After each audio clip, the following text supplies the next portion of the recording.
let's talk about PTE Core speaking, and this is the respond to a situation part. Now, this is very confusing because this is a long answer. You do have a lot of marks for this question, and the situations are always different. However, there are templates, there are words and phrases you can use, and there are steps that you have to follow to ensure you deliver the best mark. We've had a lot of people scoring 90 points on speaking with our PTE Core strategies, lectures, and our course. If you're interested, you can check that out in the description.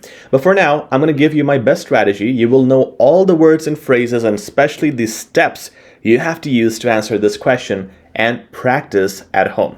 So this question is where you will be given a situation. For some reason, they play it, so you will listen to the recording of this. There will be a person just narrating this situation, but we're not going to play that. You can read the question on the screen, so you can read it and you will also listen to it as the recording is being played. Then you will have 20 seconds to think. Please don't take notes here because it's a waste of time to take notes and it's only 20 seconds. And you will have 40 seconds to answer the question, which means you can only do between 80 to 100 words. It's only a few sentences, not more than 6 or 7 sentences max. Now, you have to get the greeting here, you have to answer everything that is relevant, and you have to do the ending conclusion.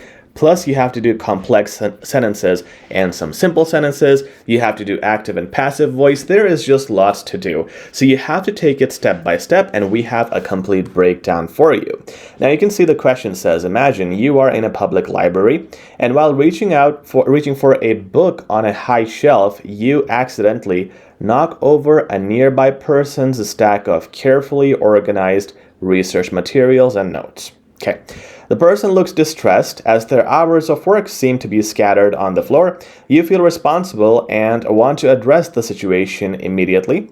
What would you say and offer to do in the situation? So you knocked over a stack of books that a person was organizing, and now you want to apologize. Okay, first we got to talk about the greeting. Now, when it's informal situations, you say, hey, name of the person and how's it going? Don't say how are you because that is formal. But if it is formal, you say hello, and you can use the name of the person, or you can just say hello. How are you doing? Now you just want to add doing to how are you, so you are a little different than other students. You want to have a better vocabulary, phrasing, range of sentences than others. But it is also option number 3, situation based. Sometimes point number 1 and 2 do not work, and in this case they do not work because when you made a mistake, you're really apologetic. The first thing is not going to be how are you? Oh, sorry, not for knocking down your books, right? You got to address the situation right away. And in this case, it's always going to be different. In this case, you would do what naturally you would say in the situation, and you want to use an expression instead of just going with I'm sorry. You still have to use an expression. Oh and well are very good expressions. They start almost anything. So if you're confused, you can start with that. You can even say oh. You don't have to say oh my, but oh my is much better because you are showing shock, surprise, and a little bit of guilt. Oh my, I'm extremely sorry for knocking over your work. Make sure you're expressive, natural. You are being marked highly on your tone. So I cannot emphasize how important it is to say, oh my, I am extremely sorry for knocking over your work. Instead of saying, oh my, I'm extremely sorry for knocking you. Don't be robotic. Be natural and expressive. You have lots of marks for that in PTE Core speaking. So you start with a situation-based, not a greeting, but a start, just based on the situation, which is option number 3 in this case. And then you go to the next sentence. If you say I here, it's a death sentence. So a big problem with students is they overuse I too much. Usually what would happen is I'm sorry for doing this, I apologize, I can fix it, and it's an overuse of the personal pronoun I. When you do this, you don't show the AI a range of vocab, a variety of sentence structures. It's very repetitive and a very common mistake. So your current sentence was I, which means your next sentence should not be I. What should be your next sentence? Well, there are multiple options, and this is the template you can follow in 90% cases. It seems like, it can be seen, it's obvious that, it is clear that. These words can easily start off your sentence number 2, and in this case, based on the situation, because you're talking in present tense and based on what's happening here, you would start with it seems like. So it seems like and then it's a perfect build-up to what you're going to say next. It seems like you had spent a considerable amount of time piling your books in order. So here's where you repeat the situation and you use these words to show the AI that you are on topic. These are your marks for content. This is how you're going to score it, by using similar words from the question or paraphrasing them slightly. Emphasis on considerable, because it is an adjective. So first of all, you want to emphasize, raise your volume every time you use adjectives. You get marks for that. You also get marks based on the vocabulary, because many people don't use adjectives, and you are given a lot of marks on the lexical resource, which means a range, which means using adverbs, adjectives, and multiple phrases, not using the same words or phrases over and over again. Then we're saying and, which is going to make this a compound or a complex sentence, because now you're going to add another layer to it. And having ruined it like this, I cannot begin to express my guilt. Exclamation mark here, and the word expression is written to show you that you have to emphasize this. So here's how I would naturally say this sentence. It seems like you had spent a considerable amount of time piling your books in order, and having ruined it like this, I cannot begin to express my guilt. All right, expressions, be natural and use a good tone. Next, we're gonna do a mixture of complex sentence plus and action relevant to your situation. In this case, the action, let's talk about that first, is gonna be the compensation. You ruined this person's work, so now how are you gonna compensate? How are you gonna make up for that? Well, I'm gonna redo all of your work. We'll get to that later. That's gonna be my action.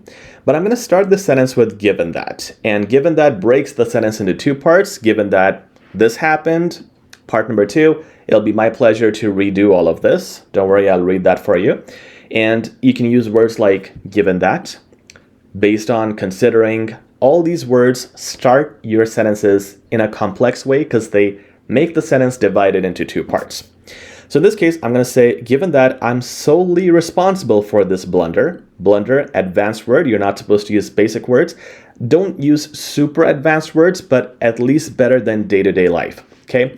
Solely is an adverb. Adverbs give you your range of vocabulary, and you have marks for that. It'll be my pleasure to redo all your research work for you. Passive voice, we're not saying that I will do your research work. And again, that's why we said earlier, if you say too many I's, that's a death sentence. You can also use passive voice instead, and you can use it in this way. And now you're showing the AI, you can do passive voice and active voice. You have a mixture, which again gives you your range. Now this is the structure here. The next sentence here that we're looking at right now is complex sentence plus action. So based on whatever the situation is, use a complex sentence start. When you get better at this, you can look at given that, considering. It'll come very quickly, followed by the action. And if you want to know what words you can use to start complex sentences, check out our YouTube video. Just type HZad Education complex sentences. You'll get a complete breakdown. Next, we're going to use a simple sentence. Remember, you don't have to do all complex sentences. You should not. You should do a mixture of complex and simple sentences. It's not a matter of just writing the advanced and most complicated things. It's a matter of doing a good mixture. The next sentence is going to be simple. In this case, situation-based. Can you please let me know the instructions needed to compile your research work? Because you are going to help them with that. So just based on the situation, pretty straightforward. Repetition and conclusion. So let's check this out. Once again, this is going to be your connector leading into what you're about to say next. Please don't use words like to conclude or that is why. Well, that is why it could be okay in some cases, but to conclude or overall, again, in some cases it's okay, but in this case, you want to be natural. It's not a conclusion of an essay. So here we are repeating our guilt and offering our solution. So we have to use words which are natural once again, and make sure you use a connector. Don't just start with an ending sentence. This will show your flow and structure, and you have marks for that. So once again, I'm deeply ashamed. Look at this. Deeply is an adverb, and ashamed is an adjective. So you have a combination of adverb plus adjective here. There's lots of those you can use, awfully, beautiful, terribly, sorry, or terribly guilty. Lots of different ways you can mix adverbs and adjectives, and they again give you good phrasing with a variety. Mishap, better than saying fault or mistake. So using advanced words. Now again, we're saying, once again, I'm deeply ashamed at this mishap, but I'll fully cooperate with you in making up for it. Okay, that is just a repetition essentially of what you have said earlier, but it's nicely phrased using connector, using a range of vocab, advanced words, and by using but, you also made it a complex sentence, and it's very nicely finishing up the flow by giving it a good conclusion. And that's it. This is your final answer, removing all the instructions, and you can see it right here. You can read it, pause the video, practice it, and now what I want you to do is check out our mock tests. They include many of these questions. A link for that is in the description, okay? In these mock tests, or whenever you practice situation-based questions, follow the steps that you have seen in this video. You cannot start speaking right away with these steps. You want to do it slowly, all right? The first time you do it, write it down if you want to, or just don't worry about the time. Take 5 minutes on one question, but make sure you get all these steps in one by one. As you get better, reduce the time and work on it in 40 seconds.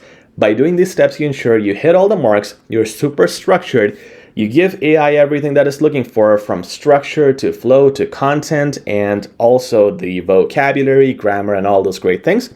Plus, you can use this template almost every time. Please like, share, and subscribe, and we'll upload a lot more great PTE Core content soon. Stay subscribed.